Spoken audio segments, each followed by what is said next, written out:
Okay, today we have starting on an interesting project. This is a Ristaucrat S-45 selectable 12-play tabletop jukebox.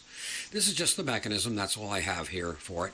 I don't have the cabinet or anything. But they were an interesting machine, and they made them for, probably about a year and a half to 2 years total. Don't know how many they produced. Between 2,000 and 3,000 is the best guess. These are a electromechanical marvel or nightmare, depending on how you look at it. This thing has to be totally taken apart. All the selector buttons are all frozen. They don't push anymore. The whole thing's got to be redone. This one, the owner of this machine, unfortunately, when he got it, did not have an amplifier for it. So we have to make an amplifier for it, and that would be ordinarily an easy thing.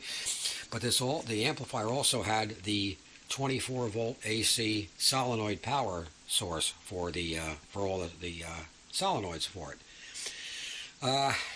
Taking this apart, you'll notice there's a large rat's nest here of all kinds of wires, and in time the wires now are all the same color. They're all a nice tan brown color, and these are what's called pushback wire. It's solid conductor wire with a insulation, double wound insulation, that you just push the insulation back and you get access to the conductor.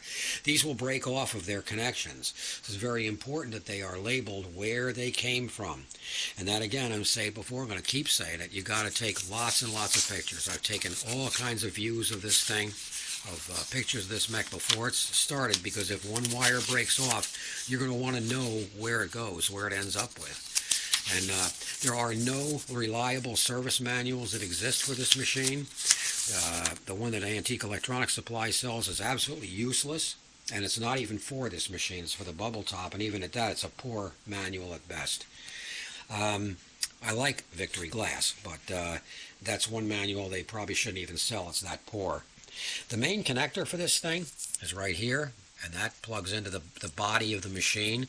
This supplies the power to the mechanism, and I've made a quick diagram of this, which of course I have a cat sitting on top of it, so I really can't show it to you right now, but I've made a note of what wires I'm sure of, like the 6-volt supply for the cabinet lighting, the trip switch to the side of the cabinet for rejecting the record while in play, a coin switch wiring, and so forth.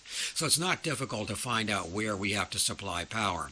But what is difficult is getting to this mess here. It's sad because the most commonly needing to be replaced item is the drive wheel. And to replace the drive wheel, you have to basically take the whole thing apart.